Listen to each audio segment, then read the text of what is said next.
Bismillahirrahmanirrahim. Assalamualaikum warahmatullahi wabarakatuh. Selamat siang pemirsa Liberty. Siang hari ini Liberty berada di kantor Pengadilan Negeri Surakarta.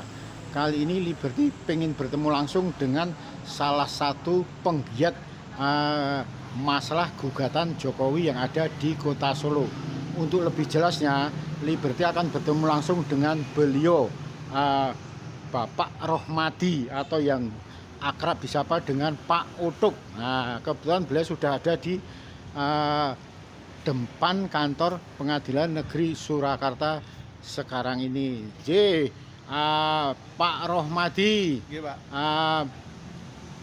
Ini siang hari ini sampai dalam rangka apa, Pak Rohmadi? Oh, ini sidang gugatan ijazah palsu yang kelima. Jadi pertama kan pembukaan, terus tiga kali mediasi, sekarang pembacaan gugatan yang ada sekitar 26 atau 36 lembar yang dibacakan oleh para pengacara dari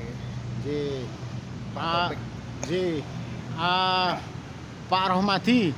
Selama ini mungkin orang bertanya-tanya, Pak Rohmadi itu dari aliansi apa atau dari grup apa lah? Sebenarnya Pak Rohmadi itu dari apa itu, Pak? Oh iya, saya dari Aliansi Rakyat ARPK, ya toh, Pencari Keadilan. Aliansi Rakyat Peduli Keadilan. Peduli Keadilan. Iya. Nah, ARPK itu apa? ARPK adalah kumpulan para aktivis 98 yang di dalamnya untuk menyuarakan kepentingan rakyat. Di mana khusus untuk saat ini kita mengelola untuk penuntutan terhadap Jokowi masalah ijazah palsu yang kita tuntut secara perdata. Berarti selama ini sebelum ada kegiatan ini, ARPK itu sudah sering mengadakan kegiatan-kegiatan semacam gerakan-gerakan gitu, Pak? Oh sudah. Sejak Jokowi berkuasa atau Jokowi masih wali kota, tetap kita tentang Jokowi Jokowi menjabat pertama, kedua kita tentang juga, sampai lengser pun kita kejar terus. Tanggung jawabnya itu sebagai kepala negara. Berarti kalau kali ini di Pengadilan Negeri Surakarta ini masalah ijazah palsu gitu, Pak? Iya, kita adili Jokowi, ya, tuntutan kita itu mengadili Jokowi. Dimana kalau ini kita gulkan dan menang, maka kewajiban rakyat Indonesia untuk membayar hutang-hutang negara batal demi hukum. Karena apa? Karena hutang itu akan dibebankan ke Jokowi yang sebanyak sekitar 8.000 triliun sekian. Itu jadi beban Jokowi, dan juga rumah dinas, terus fasilitas yang dikasihkan ke Jokowi cabut semua. Seperti itu, Pak.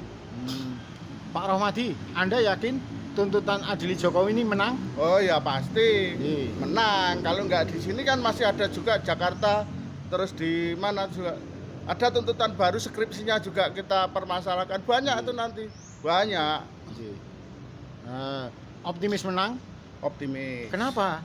Ya karena buktinya ada jelas kok, bahwa Jokowi itu tidak pernah kuliah di UGM. Kuliah pun paling sarjana muda. Gelar insinyur itu batal demi hukum. Tidak ada. Insinyur itu tidak ada. Karena apa? Karena buktinya ada, ini kita pegang semua. Dia itu cuma sarjana muda, enggak pernah itu. Dia itu sampai insinyur dapat gelar itu enggak pernah. Dia enggak pernah ada. Kalau selama ini kegiatan ARPK ini yang paling menonjol sepertinya masalah gugatan ijazah palsu ini ya, Pak? Ya banyak, Pak, dari mengkritisi semua kebijakan pemerintah yang kurang berkenan di hati rakyat, merugikan rakyat dan sebagainya. Terutama ini kan efeknya besar, Pak. Kalau gugatan ini menang, rakyat Indonesia tidak akan pernah membayar hutang luar negeri. Hutang itu akan dibebankan Jokowi semuanya. Pak Rohmadi, sepertinya belakangan ini yang tampak ramai menggugat tuh Roy, Resmond, Tifa, terus dari Forum Ulama, terus Mas Taufik itu, yang dokter pakar hukum pidana, lah, terus dari Sleman, terus Aliansi Rakyat Peduli Keadilan, kok sepertinya masih kurang banyak mereka yang datang untuk membela kepentingan untuk menegakkan kebenaran ini, Mas. Kenapa? Ya, itu karena pemahaman dari rakyat itu masih kurang ya, atau mungkin karena kesibukannya. Sebenarnya rakyat itu banyak setuju ya Pak ya, karena efek domino daripada ini nanti besar sekali kita. Karena hutang kita akan lunas, kita nggak perlu bayar hutang luar negeri. Hutangnya itu hutang negara jadi gini Pak, kebijakan Jokowi selama 2 periode ini batal demi hukum. Karena apa? Karena ijazahnya palsu. Kenapa palsu? Ya karena dia buat tidak sesuai dengan jalur yang resmi. Makanya kita menggugat di situ demi kepentingan rakyat juga. Ya enak kan Pak kalau pajak ininya tidak, hutang-hutangnya itu kita lunas, nggak perlu kita nyaur.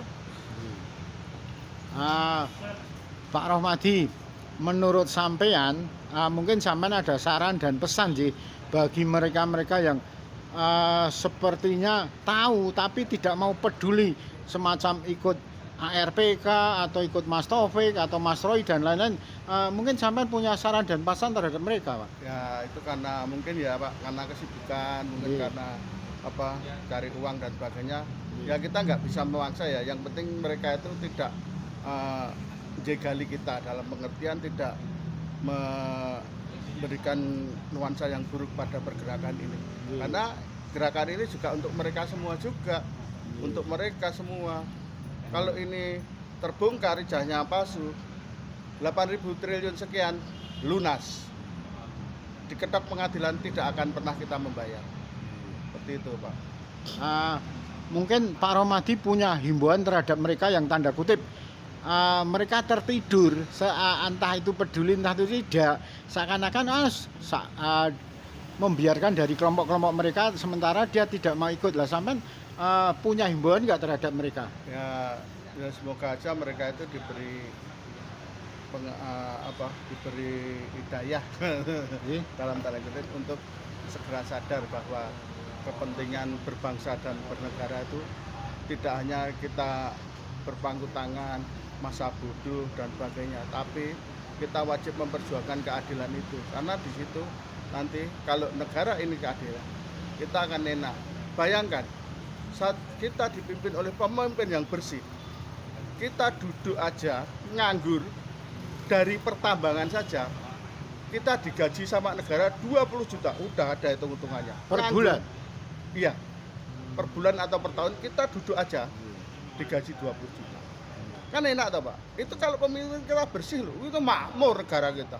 Apa-apa aja, dari pertambangan aja kita dapat 20 juta kok. Pertambangan aja, belum yang lain-lain. Padahal saat ini kita, negara ini hidup karena pajak. Pajak yang nyekek rakyat juga, semakin pajaknya besar ya rakyatnya ya yang keberatan sebenarnya. Kenapa? Karena pemberdayaan hasil bumi kita tidak bisa maksimal Pak. Gitu Pak. Ya, sip. Terima kasih Pak Rohmadi. Ya, Pak. Sama-sama, Pak. Demikian wawancara Liberty dengan koordinator lapangan dari Aliansi Rakyat Peduli Keadilan yang kali ini ada di kantor Pengadilan Negeri Surakarta.